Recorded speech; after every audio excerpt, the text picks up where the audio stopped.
Hola, ¿qué tal están? Muy buenas noches, bienvenidos una semana más a esta mesa de análisis en la que tratamos de analizar poco a poco los distintos asuntos que se convierten en actualidad y más allá de las vacaciones y ver qué vamos a hacer cada uno de nosotros en esta situación nueva en la que nos encontramos.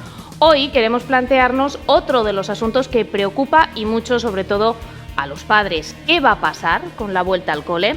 Sin duda, profesores y alumnos han pasado por un final de curso un tanto atípico, pero se enfrentan a una vuelta al colegio que sin duda va a ser diferente y que está plagada de muchas incógnitas para profesores, para toda la comunidad educativa y también para muchos padres, para muchos de ustedes que nos están viendo. Para tratar de abordar y de analizar lo que ha pasado y los retos a los que nos vamos a enfrentar, nos acompañan Ramón Izquierdo, presidente de AMPE en Castilla-La Mancha. Muy buenas noches. Hola, buenas noches. Y también nos acompaña José Antonio Ranz, presidente del sector educativo en CESIF. Buenas noches. Hola, buenas noches. Sin duda, uno de los primeros datos que hace que estemos ya volviendo todos poco a poco también a esa normalidad o nueva normalidad, o como quiera llamarse, es que ya en esta mesa de análisis y en esta casa poco a poco hemos vuelto a nuestras costumbres y tenemos a dos invitados de manera física en este programa. Habéis pasado por muchas cuestiones, por muchas situaciones difíciles, en un final de curso que, como decía al inicio del programa, ha sido diferente, ha sido complicado, que nadie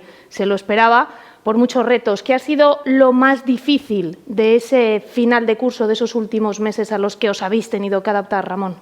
Bueno, vamos a ver, lo que ha sido difícil fue desde el primer momento ese confinamiento que vino de repente, que nos obligó a una enseñanza a distancia para la cual no se estaba preparado. No estaba preparado el sistema, no estaba preparado el profesorado, ni el alumnado, ni las propias familias. Y eso fue el momento más duro, donde cada profesorado, cada docente, en base a sus conocimientos, a sus medios propios que tuviera en ese momento, pues fue contactando con las familias, con los alumnos y intentó reanudar esa actividad lectiva de manera a distancia. No se puede decir online porque ha habido de todo, cada uno, como digo, son sus posibilidades. Y bueno, fue un esfuerzo muy grande el profesorado, pero también es cierto que lo hicieron las familias y el alumnado, al final convirtiendo cada casa en una pequeña aula. Y bueno, pues yo creo que ha sido todo lo más complicado, ¿no? Y eso unido, bueno, luego es cierto que también que durante todo el desenlace ya de este final de curso, la burocracia que siempre sufren los docentes, que hemos venido sufriendo durante mucho tiempo, pues se ha visto acrecentada ahora mismo en este momento, pues ha hecho que las situaciones de estrés y de tensión de este final de curso se haya hecho más largo de lo normal. José Antonio, ¿qué ha sido lo más difícil? Yo no sé si las previsiones que hablábamos antes de que se decretara el estado de alarma incluso nos superaron a nosotros mismos. Nos han superado a todos, pero desde arriba hacia abajo. Yo creo que lo que más le ha faltado a los docentes ha sido certidumbre e inquietud, porque hemos pasado por diferentes etapas. Por ejemplo, una primera etapa que fue la de si había oposición o no había oposición, porque muchos de los docentes eran interinos. Hasta que no se supo que no hubo oposición, esos profesores tenían que seguir estudiando la oposición y además dar clases. Y además, si eran padres, atender a sus hijos. Falta de certidumbre. Por ejemplo, hizo mucho daño a la educación en España y en Castilla-La Mancha las declaraciones de la ministra, cuando dijo lo del aprobado general. Aprobado general al que nuestra comunidad autónoma no se sumó literalmente, pero sí dijo el presidente regional que aprobado general en Castilla-La Mancha no, pero sí un aprobado suficiente. Que eso se plasmó en unas órdenes de evaluación, de promoción y titulación con que todos los alumnos promocionarían, salvo que estuviera argumentado el suspenso. Y eso nos hace plantearnos, ¿es que hasta ese momento los docentes suspendían porque querían? Sin argumentar. Siempre está argumentado. Entonces, la inquietud que ha ido generando las diferentes etapas, luego también si se volvía o no se volvía este curso. Hasta que Castilla-La Mancha nos dijo a mediados del mes de mayo que no se iba a volver a las aulas, salvo en los casos de segundo de bachillerato y segundo de ciclos formativos, segundo curso, pues ahí estuvimos. Y sobre todo lo que más ha estresado en este mes a los docentes es la cantidad de documentos que han tenido que hacer y que la mayoría de ellos, hay que decirlo claramente, no sirven para nada, para nada. Informes, más informes, luego las instrucciones no eran claras, o por lo menos los equipos directivos no las tenían claras y han tenido que retomar varias veces en los centros la forma de evaluar. Cuando se estaba haciendo ya de una manera, a la semana siguiente había un claustro y había que cambiar ese modo de evaluar. Entonces ha habido mucho trabajo que ha sido estéril. ¿El hecho de tener una nueva fecha, una fecha fija de vuelta a clase, el 9 de septiembre, de vueltas a las aulas, tranquiliza o genera más dudas todavía? Yo creo que tranquiliza el tener un calendario escolar similar al de años anteriores, al margen de cómo vaya a ser esa incorporación. Y bueno, nos hace ver que vamos a intentar comenzar ese curso, ¿no? Porque hay que comenzar el curso de manera presencial. Nosotros entendemos que unas cosas que más se ha constatado, ¿no?, en este confinamiento es la importancia y lo imprescindible que es la enseñanza presencial para el alumnado, no solamente a nivel académico, porque los profesionales de la enseñanza son los que al final están dando esas clases, sino a nivel motivacional, a nivel relacional, social, afectivo del alumnado, de todas las edades, pero fundamentalmente de las edades más tempranas. Creemos que se ha quedado constatado, ¿no? Entonces, la enseñanza presencial, es cierto que es imprescindible centrar todos los esfuerzos en volver, en que todo el alumnado vuelva a las aulas en septiembre, pero eso sí, con las medidas de seguridad y todas las recomendaciones de autoridades sanitarias. No podemos volver de cualquier manera y hay que volver con todas las medidas de seguridad. Hay que provocar entornos escolares seguros que den confianza al profesorado, a las familias, y para eso hay que invertir. Y si siempre hemos dicho que hay que invertir en educación, que es muy importante, que es algo fundamental, en estos momentos en los que estamos ahora mismo es más que fundamental. Nosotros sí que abogamos porque no solamente por esas partidas presupuestarias que vendrán de Europa, incluso del propio Estado a las autonomías, sino las propias comunidades autónomas deben de hacer planes de choque donde se invierta en sanidad y en educación en este momento de crisis, se quiten gastos superfluos, como hemos tenido muchas veces, gastos secundarios, que ahora mismo son secundarios, no que no sean importantes, pero que son menos importantes, y tenemos que poner todo el esfuerzo, ¿no? ¿Y para qué? Para volver a las aulas de manera presencial, con las distancias de seguridad y con todas las medidas de seguridad correspondientes, creando las aulas necesarias, contratando al profesorado necesario, y es la mejor forma de volver, porque es que además la escuela cumple también una función social muy importante, que es la que nos hará también el que el resto de todo llegue a funcionar a nivel social, a nivel económico. Si la escuela no está activa, es difícil, ¿no?, volver a esa conciliación, ese día a día. Enseguida vamos a repasar esos protocolos o todas esas medidas que, sin duda, como bien dice Ramón, suponen un coste y alguien tendrá que pagar todo lo que necesitan para que los chavales puedan volver a las clases y tanto profesores como alumnos estén seguros. Y después, los padres, las madres, los hermanos y el resto de la sociedad hacia la que todos vuelven. Tener una fecha da confianza de vuelta. Da confianza, da seguridad, pero, como ha dicho Ramón, hay que hacerlo de forma segura. Si no podemos hacerlo de forma segura, vamos a tener problemas. De hecho, hay análisis de gente matemática que señala que un grupo de alumnos de 20 personas en 2 días contacta con 800 personas.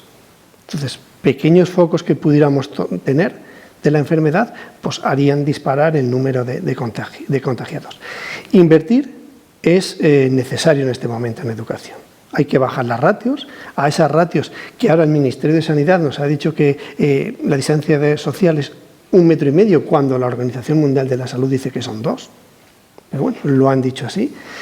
Las aulas de nuestra provincia en general no son muy grandes, con lo cual, pues nosotros hemos hecho un cálculo desde CSIC y harían falta aproximadamente 1.100 docentes más para comenzar el curso que viene.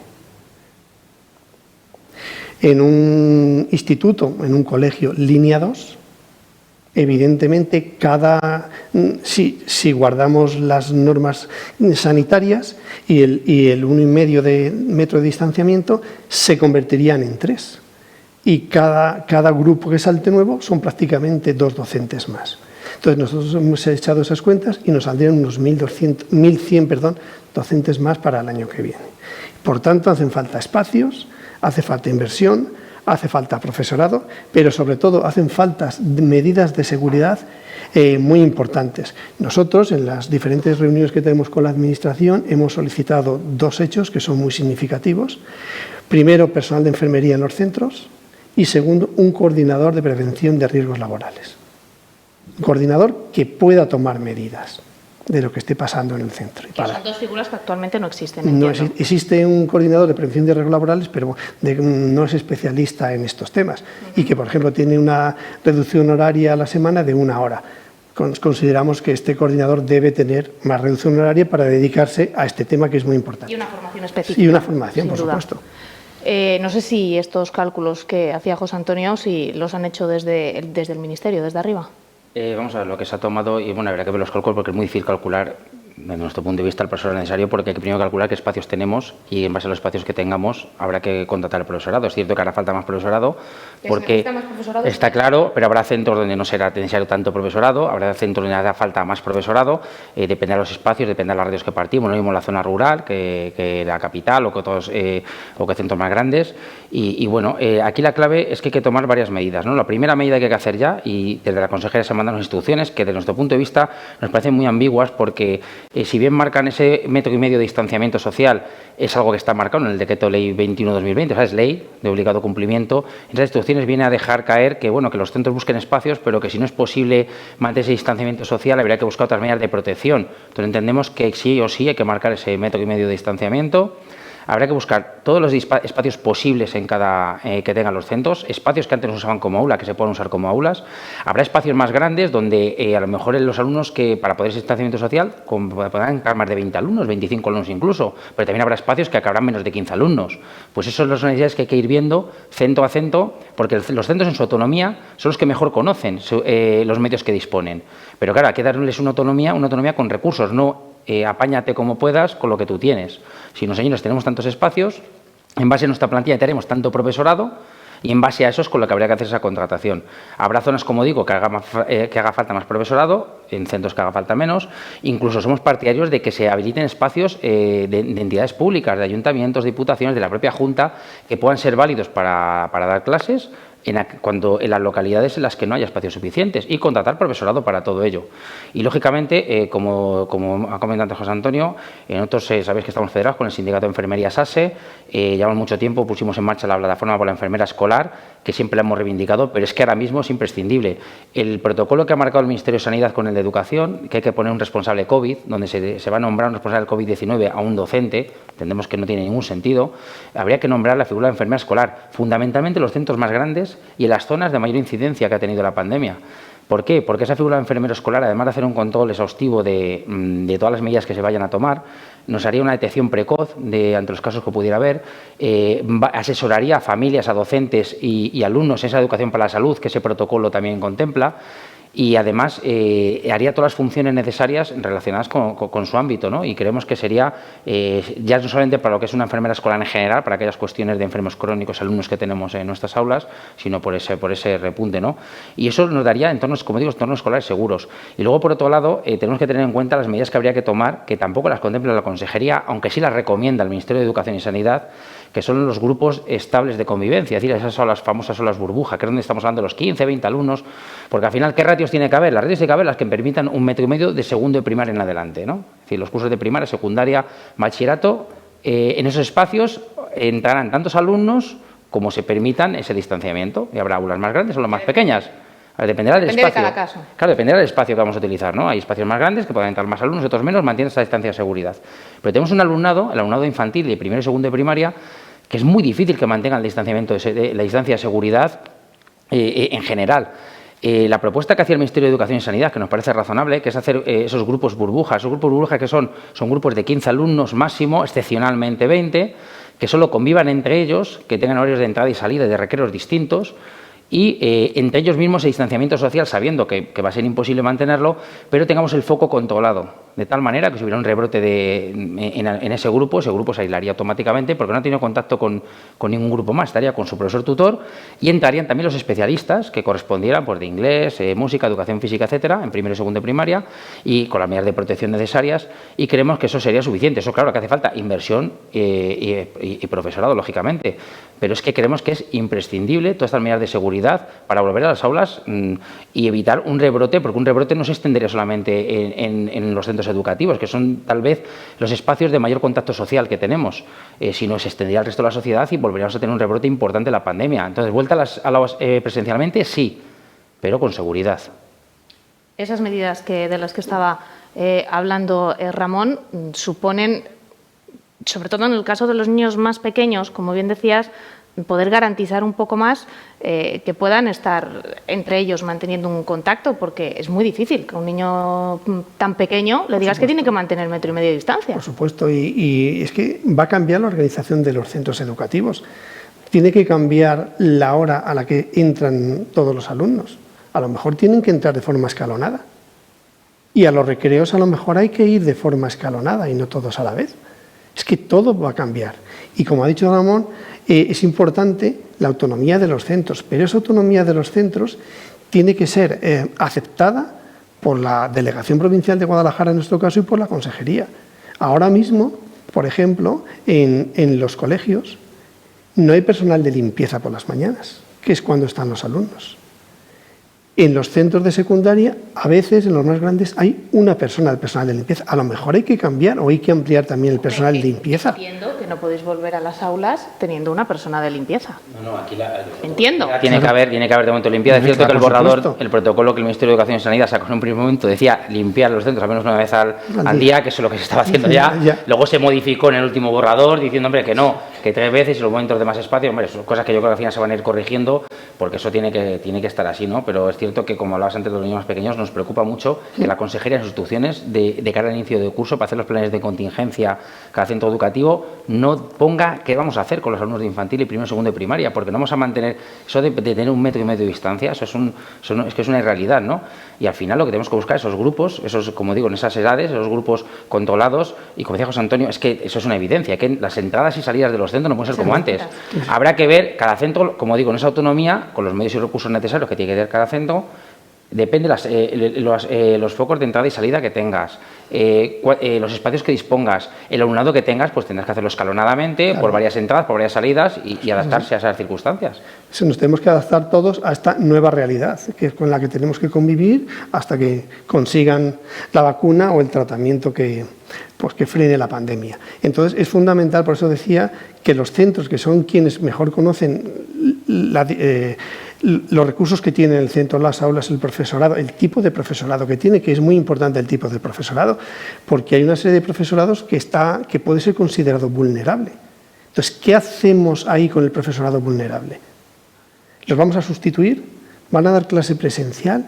¿Les vamos a decir que vayan a los centros? Eso, por ejemplo, no queda reflejado en esas instrucciones. Claro, porque hay un nivel de...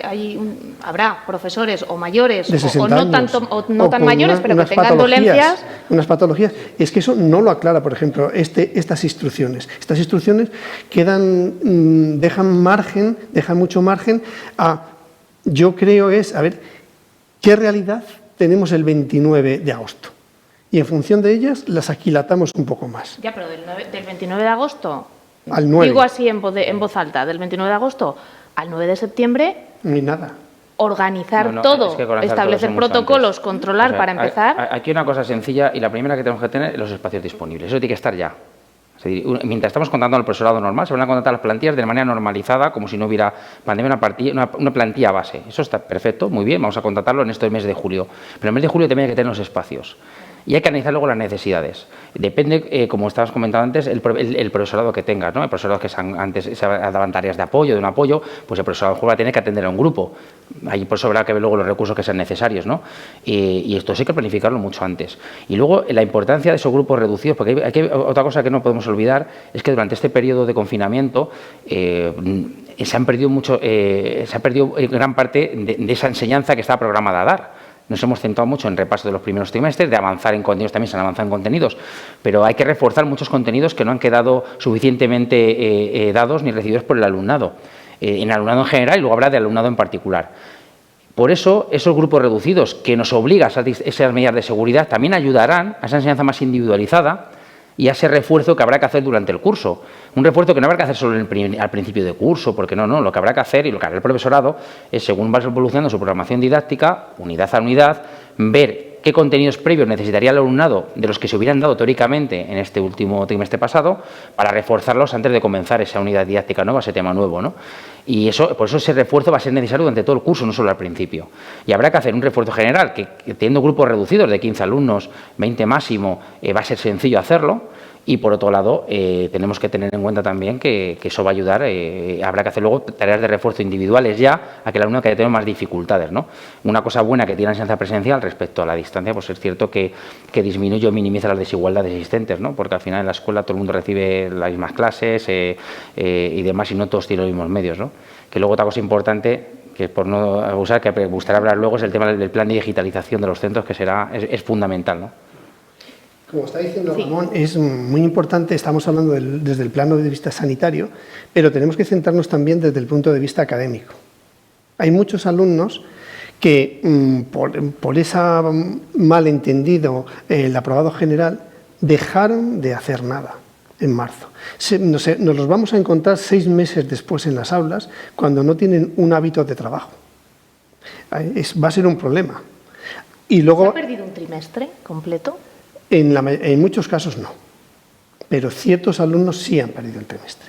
Pero la mayoría de alumnos y las familias han intentado salir adelante con recursos.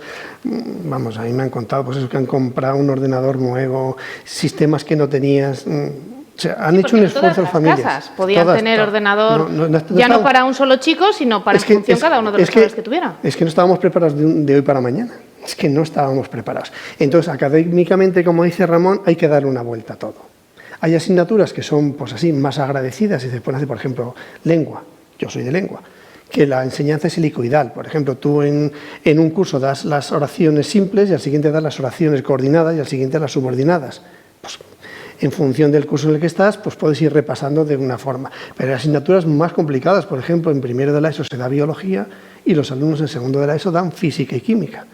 Pues el profesor de física y química pues tendrá a lo mejor que hacer un repaso o algo de los contenidos que nos hayan dado en el curso anterior. Entonces es muy importante, es muy complicado, es más de lo que parece. Es más de lo que parece. Y luego, pues eso, hay alumnos que en la segunda evaluación, por ejemplo, pues podían tener 5 y hasta 6 suspensos en la ESO y al final pues han aprobado el curso. Entonces, en los grupos de clase, desde el punto de vista académico, pues a lo mejor hay diferentes niveles.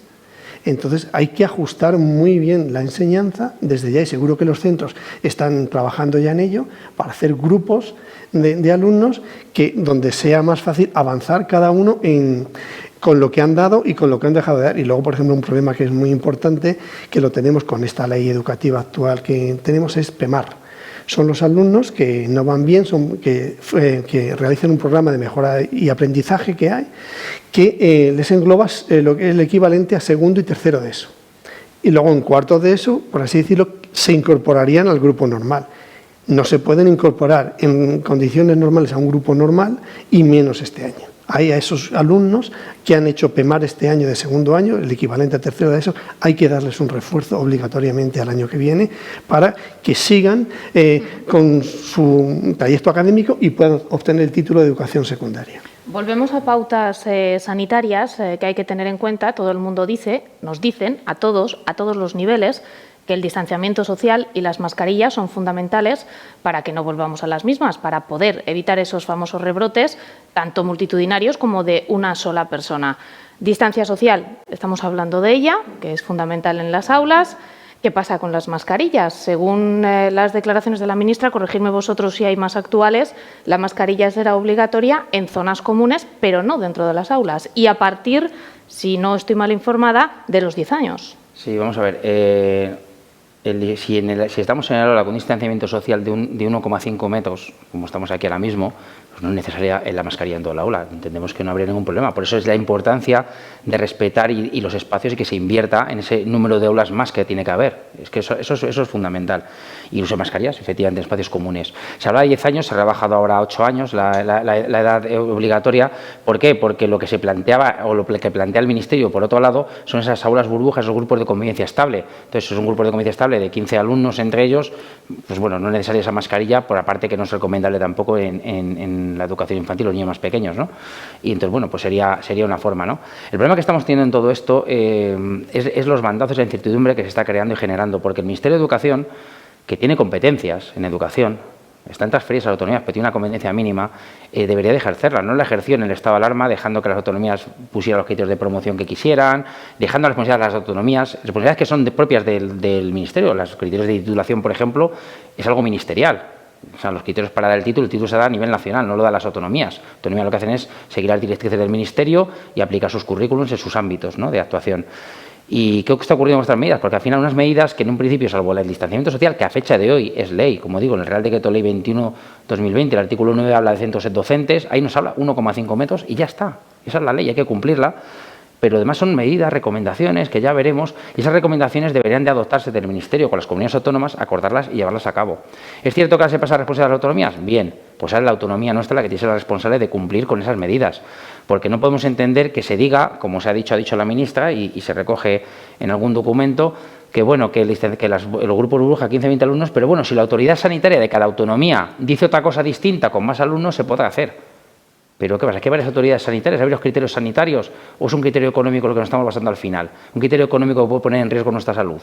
Tenemos que ser más sensatos. Y como he dicho en un principio, siempre es importante invertir en educación. Siempre es importante. Pero es que ahora más que nunca. A nivel de seguridad y salud y a nivel pedagógico, para recuperar esos aprendizajes perdidos. Y queremos que o se invierte ahora o no se puede invertir ahora. Y hay que ser responsables y hay que poner toda la carne en el asador. Y como digo, si hay que hacer unos presupuestos de emergencia a nivel nacional, a nivel autonómico, para invertir en sanidad y estar muy preparados. Y en educación es necesario. Se va a destinar, eran 2.000 millones a nivel en todas las comunidades autónomas para educación. Van a ser 1.600 porque 400 ya nos han dicho que son para universidades. Vamos a ver qué cantidad toca Castilla-La Mancha, pero aún así Castilla-La Mancha tendrá que poner de su parte. Para eso, que eso servirá, esa dotación va para esas medidas de distanciamiento, esas aulas nuevas que se crearán, esas remodelaciones, porque habrá que remodelar y adaptar centros educativos, porque habrá espacios grandes que a lo mejor habrá que tabicar, habrá que hacer algún tipo de reforma estructural para poder eso, adaptar entradas y salidas. Todo eso hay que hacerlo y todo eso cuesta dinero. Y además contratar ese profesorado. Eso vendrá de esas partidas y de las que la autonomía deba de poner. Y por otro lado, tenemos también, que ya nos dijo la ministra que va a ser una partida aparte, ese es el plan de digitalización. El plan de digitalización de centros es muy importante. ¿Por qué? Porque, pero no como institución de la enseñanza presencial, ni mucho menos, sino complemento de la enseñanza presencial y que también nos sirva para estar preparados ante un posible rebrote, un posible confinamiento nuevo. Y es un plan de digitalización que debe tener 3 ejes fundamentales, ¿no? El primero es dotación de recursos y medios informáticos a profesores y alumnos y de conectividad. Y por otro lado tenemos que tener una formación del profesorado, una formación también del alumnado en el uso de esas tecnologías y también tenemos que tener, a través de las administraciones educativas, Ministerio y Consejería, establecer y crear plataformas digitales, entornos virtuales, pero también con contenidos digitales. Y todo ese trabajo hay que hacerlo ya durante este verano para estar preparados, como digo, ese plan de digitalización como complemento de esta enseñanza presencial, pero además estar preparados ya sí de verdad para ese nuevo confinamiento, porque tocó adaptarse de manera, no solamente nosotros, la propia consejería también tuvo que adaptar la plataforma Papás, que no estaba preparada para ello, pero es cierto que también hizo un esfuerzo importante, dando medios de conectividad informáticos a alumnos que no lo tenían a través de diputaciones y a través de otros organismos, y bueno, yo creo que es el momento ahora, ¿no?, de invertir de verdad. Sin duda, en la línea del plan de digitalización que decía Ramón, aquí ha habido que diferenciar entre los chicos que, aunque hayan tenido que comprarse un ordenador o compartir el que también sus padres han utilizado para el teletrabajo, que esa realidad también ha existido en la mayor parte de las casas, al margen de eso y de cómo han tenido que afrontar el curso los chicos de la capital, los chicos de Azuqueca, de Alovera, de pueblos más grandes y más cercanos, cómo lo han tenido que afrontar en las zonas rurales. Es y en muchos sitios donde ni tan siquiera llega Internet y se puede encender un ordenador. Sobre este asunto y sobre otros muchos que nos quedan todavía en el tintero, vamos a hablar a la vuelta de la publicidad. Unos minutos y enseguida estamos de vuelta.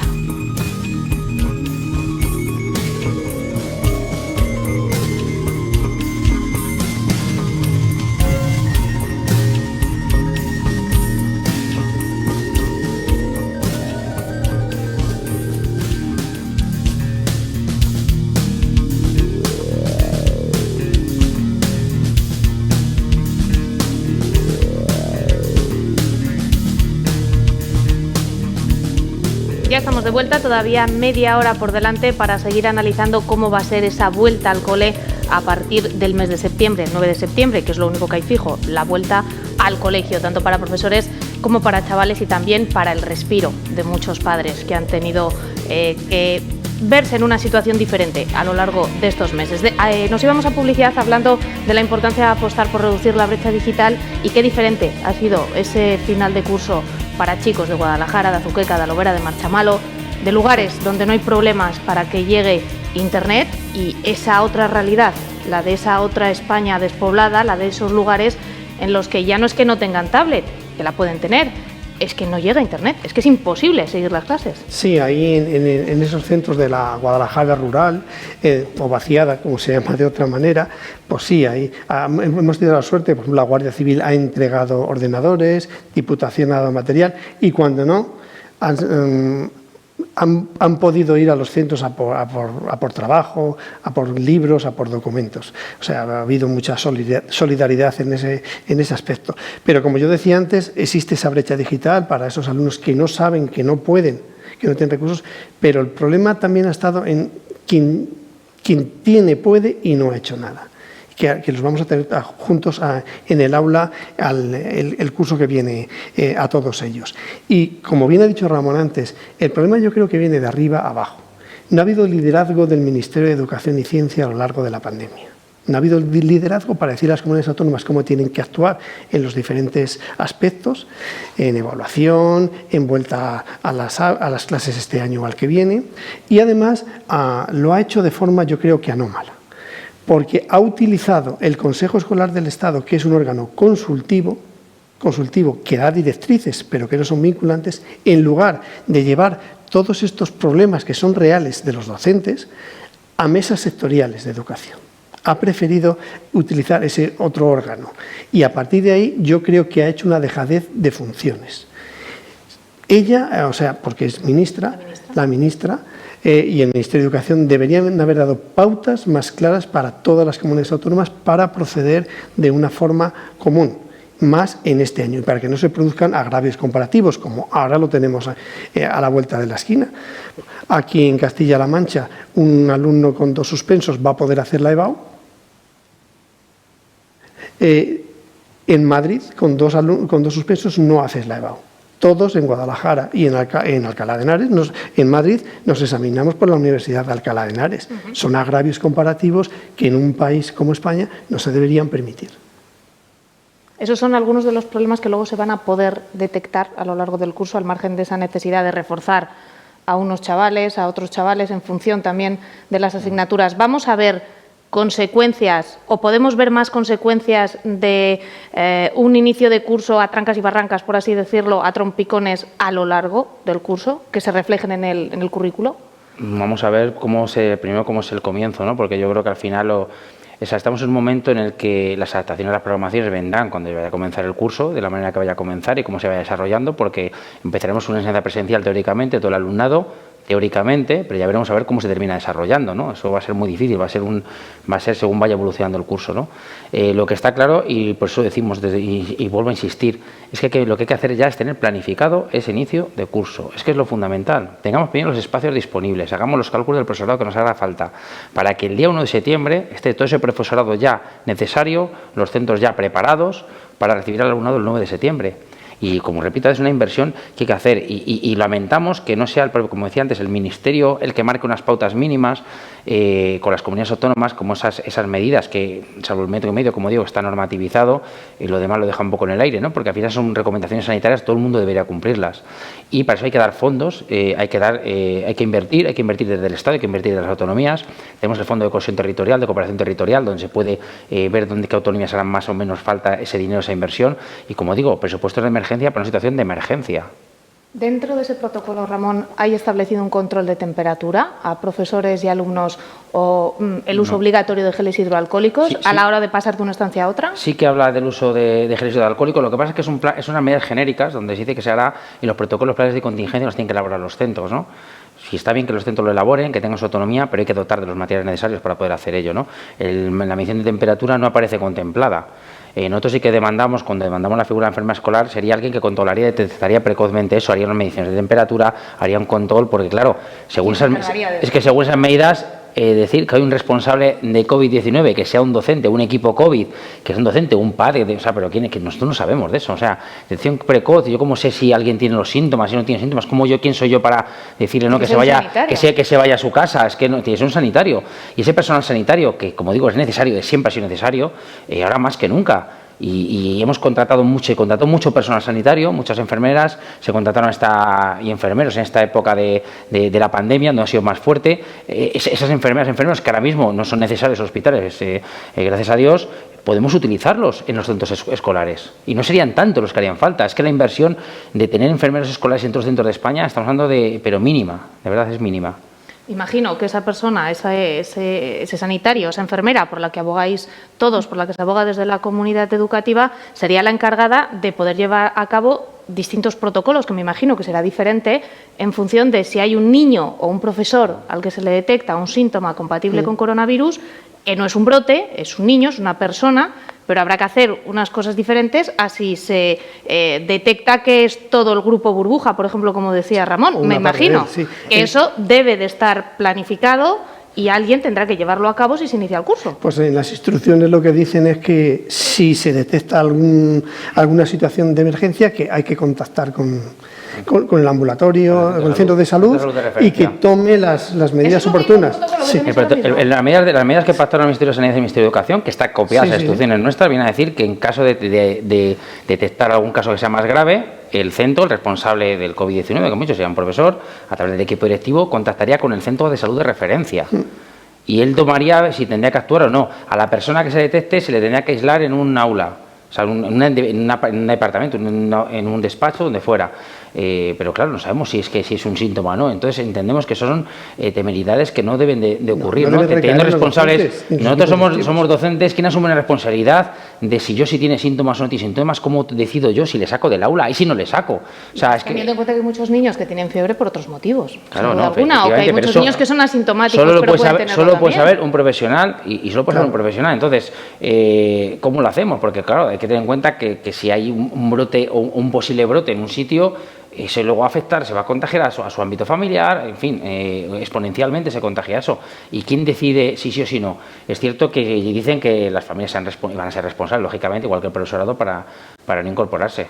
Y luego igual, hay otra cosa que nos preocupa también, es el profesorado vulnerable. Ya está claro quiénes son vulnerables al COVID-19 y nosotros pedimos la no incorporación de este profesorado. Claro. El nivel de riesgo que dicen en las medidas de protocolo, venían a decir las del Ministerio de Sanidad.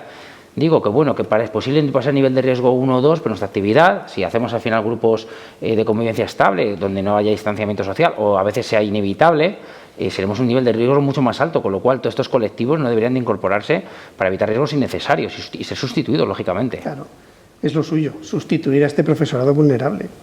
No hacemos, y nosotros hemos calculado que en Castilla-La Mancha, vamos, y en toda España, hay entre el 8 y el 10% de profesorado vulnerable que está dando clase presencialmente. Y como bien decimos, si es que quien mejor conoce el centro es el equipo directivo, pero el equipo directivo hay que darle todas las herramientas y la autonomía necesarias para que pueda llevar planes de prevención, planes académicos, también la digitalización a través de ellos, que se ha comenzado a hacer en este curso con un programa nuevo que se llama Microsoft Teams, que sirve para contactar de momento a los profesores entre sí, pero claro, inicialmente, dada la gran cantidad de docentes que hay en Castilla-La Mancha, pues solo lo hacía el responsable de TIC del centro y un miembro del equipo directivo. Ese método, si es por el que apuesta la Consejería de Educación, se lo tiene que dar a todo el profesorado, pero se lo tiene que dar dentro de su horario lectivo y además hay que darle recursos, porque ahora, como hemos dicho al comienzo del debate, los docentes han utilizado sus equipos informáticos, su conectividad a Internet y, muy importante, y su tiempo. Ha habido jornadas de 10, de 12 horas y hasta de 14 horas.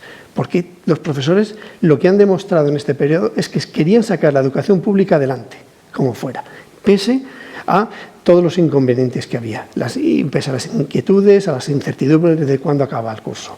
Entonces, tenemos un capital humano impresionante, que es el que ha sacado adelante este curso, y vamos a tenerlo para el año que viene. Pues vamos a darle todos los recursos para que podamos tener un curso lo más normal posible. Dudas que me quedan todavía en el tintero de lo que no hemos hablado y seguro que a muchos padres les preocupa. ¿Qué pasa con los comedores? Pues los comedores habrá que hacer igualmente, distanciamiento social, habrá que buscar qué espacios serían los útiles. Si no se tiene esos grupos se contemplará en los grupos de convivencia estable, que las propias aulas se hiciera el servicio de comedor, pero es cierto que si no se va a llevar aquí a cabo, ya veremos a ver cómo. Como digo, eso ha quedado muy en el aire. Eso está en el aire, no se sabe si se va a volver con o sin comedor. No, con comedor se va a volver, con las aulas matinales, con todo eso, pero claro, hay que ver de qué manera, porque claro, ahí hace falta también espacio, distanciamiento social, etcétera, etcétera. Claro, si vamos a utilizar determinados espacios del colegio que antes no eran aulas, para hacer esas aulas más seguras con ese 1,5 metros, igual metemos las aulas en otros espacios que estaban destinados a comedor. Y habrá que hacer en los momentos de comedor, que son momentos distintos a los del aula lectiva, pues usar otros espacios que no eran comedor, usarlos como comedor para que todo el alumnado pueda hacerlo. Pero en esos casos, me imagino que esa operario de limpieza, que no puede ser una, a la vuelta del colegio, sí o sí, tiene que hacer una limpieza especial entre cambio y cambio de cada espacio que se vaya a utilizar. Limpieza especial tiene que haber en aseos y baños, limpieza especial tiene que haber en tirador de cocina, limpieza especial tiene que haber en otro tipo de aulas que no hemos hablado, como son los gimnasios, como son los polideportivos, el uso de material que se va a compartir. Eso tiene que ser cada clase. Tiene que haber una desinfección de cada estos instrumentos que se utilicen. Eso está claro, ¿no? Y una ventilación también conveniente. Y volvemos a lo mismo, sí, eso es inversión. Eso es contratación de más personas. Es contratación de más personas, claro. Y contratación de personal laboral de limpieza que habría que contratar para para ajustarnos a las necesidades del momento. Es que vamos a ir a una realidad distinta. Y eso va a afectar a todo, va a afectar al día a día dando clase, va a afectar a la organización del centro, va a afectar también a las reuniones de los propios docentes. Los propios docentes que, por ejemplo, en un claustro, en una evaluación, se venían reuniendo en el propio centro, ya ahora mismo se están reuniendo a través de forma telemática, y las propias instrucciones de final de curso de este año y del próximo año obligan, por así decirlo, a que estas reuniones sean no presenciales y sean virtuales, a pesar de que las instrucciones no deben ser claras, porque al menos en Guadalajara hay 8 centros que pretenden el día 30 de junio hacer claustros de profesores, donde se pueden juntar, por los datos que tenemos nosotros, en algunos centros 70 profesores, y en otros centros 50, 40. Y nos parece cosa que no se puede hacer. Cosa que a nosotros, según la normativa que ha mandado la Consejería, ni se puede, ni se debe hacer, ni es razonable. Ni es razonable. Pero no entendemos por qué. No entendemos por qué. No han entendido las instrucciones, porque, como hemos dicho antes, es que hay instrucciones que no son claras. No son claras, no hay nada. Si pusiera en un papel, no habrá claustros presenciales ni reuniones de evaluación durante este curso, presenciales. Claro, todo tipo de norma que se deja abierta a la interpretación. Sí, claro. Bueno, es cierto que en este claustro está claro que deja otras reuniones abiertas, pero el claustro queda clarísimamente que va a ser telemático este último curso. Algún centro ha podido, por error o por confusión que le hayan podido generar normas, pero bueno, es una cuestión que la Delegación Provincial corregirá teniendo conocimiento de ello, porque además es sobre todo lo que dice la institucionalidad incluso del cara al curso que viene, como comentaba José Antonio, es que en aquellas reuniones donde no se pueda mantener distancia interpersonal de 1,5 metros, pues tendrán que hacerse de manera virtual, pero es que es lógico, si no tenemos un espacio adecuado y no hay la distancia de seguridad, pues se tendrán que hacer de manera telemática. En definitiva, lo que tenemos que hacer es minimizar los riesgos y, como he dicho en un principio, es imprescindible tener entornos escolares seguros y que den confianza. ¿Qué pasa con los test? ¿La comunidad educativa o los niños deberían tener un test realizado antes del inicio del curso escolar? ¿Qué opinión tenéis?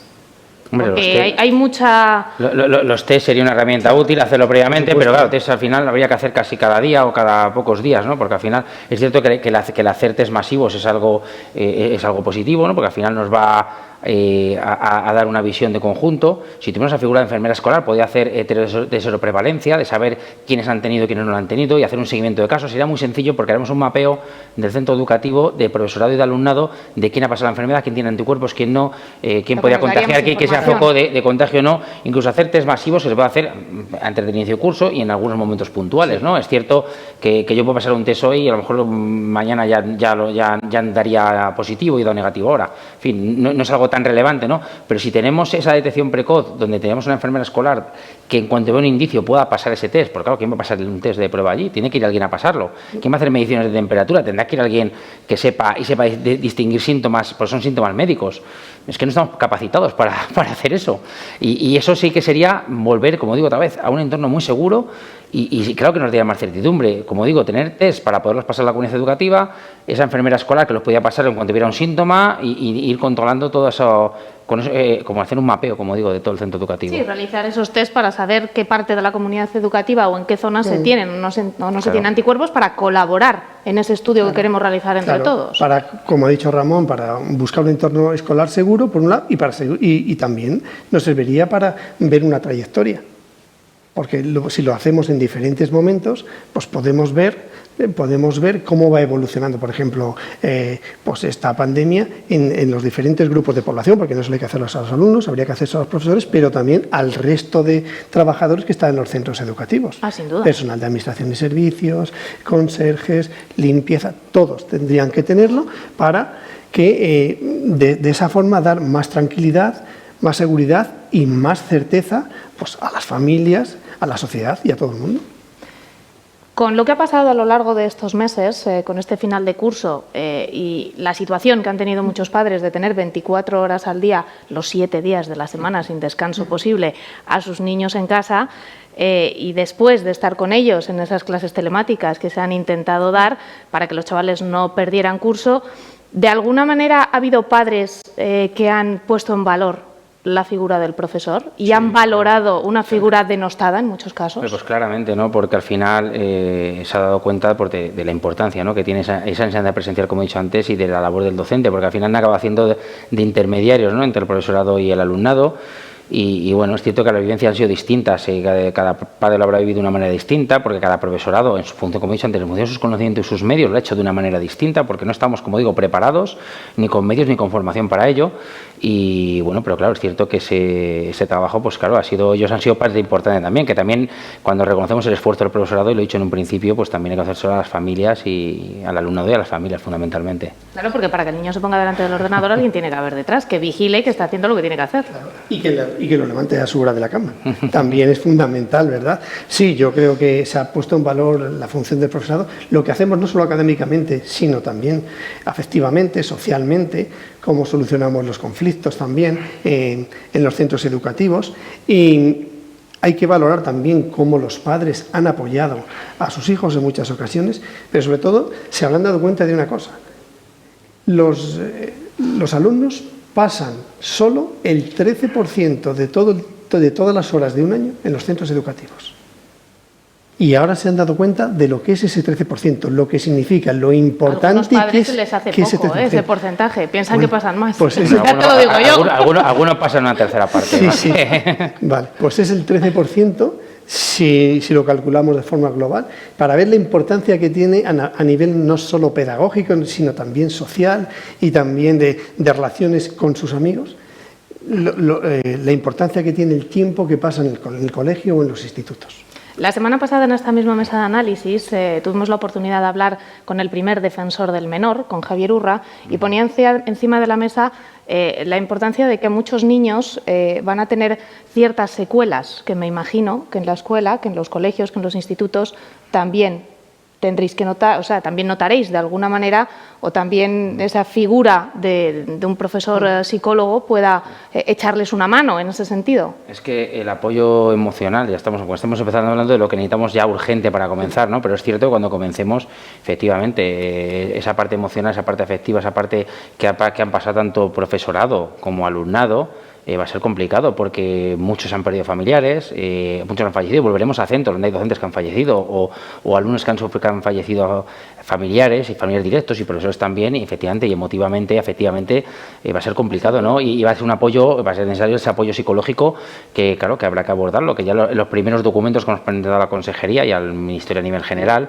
deben de contemplarse, ¿no? Porque esas medidas de apoyo sanitarias y de salud, la salud mental también va a ser importante, y ese apoyo psicológico va a ser muy, muy importante detectar, porque de cara al rendimiento de los alumnos también va a ser importante detectar esas pequeñas cuestiones, ¿no?, que estamos hablando. Sí, nos comentaban ciertos compañeros que, por ejemplo, algunos alumnos habían dejado de entregar las materias en el tiempo que tenía establecido, pues porque habían tenido problemas familiares relacionados con la enfermedad.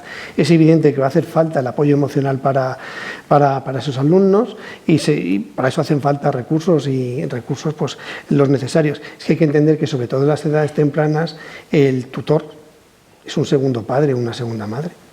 Pasa con ellos de las 6 horas que tiene, o de las 5 horas, perdón, que tienen en el colegio, pues pasa a lo mejor con ellos 3 o 4 horas todos los días, y siempre están preocupados por ellos y conocen las vicisitudes familiares que hay. Entonces, claro, eso hay que recuperarlo.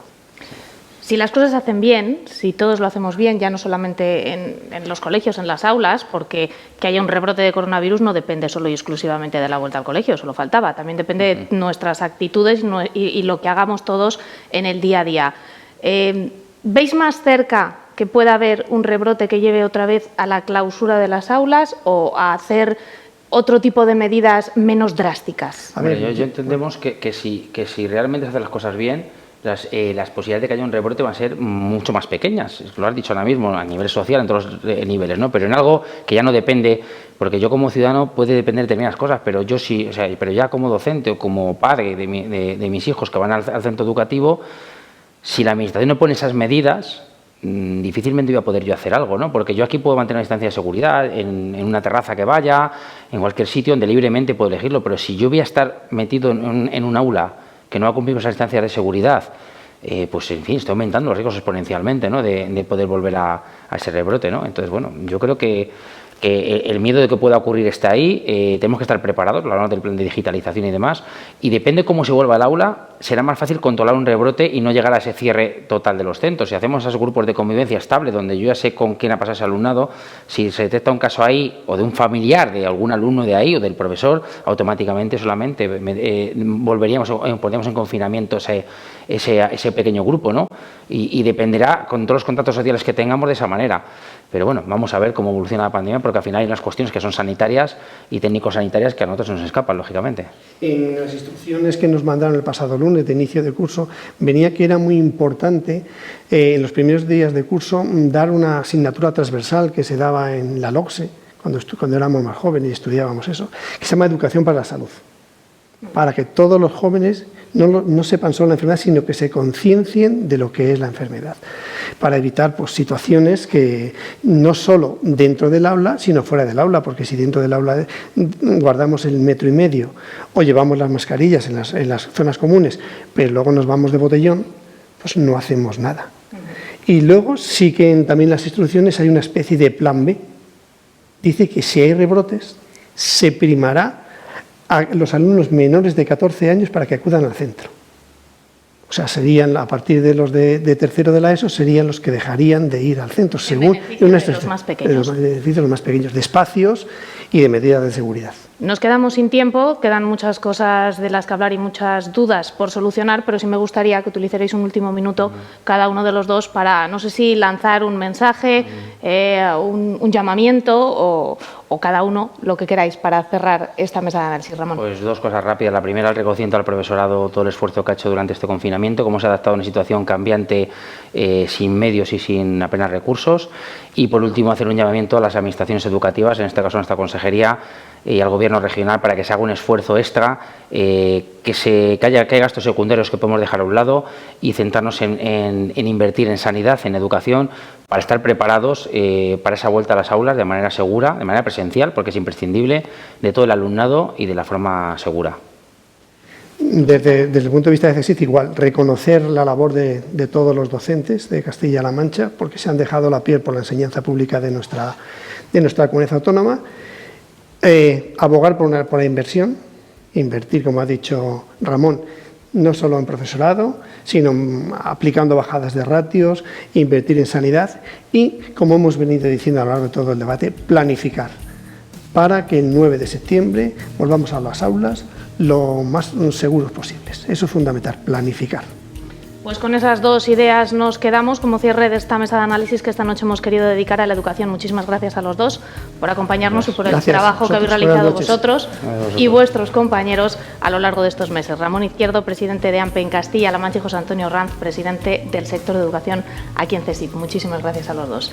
A ustedes, lo que han dicho ellos, vamos a echarle un poquito de sentido común. La comunicación va a ser básica a partir de ahora para todos los ámbitos de la vida, también para que la vuelta al cole pueda llevarse con todas las medidas de seguridad necesarias. Hasta la semana que viene.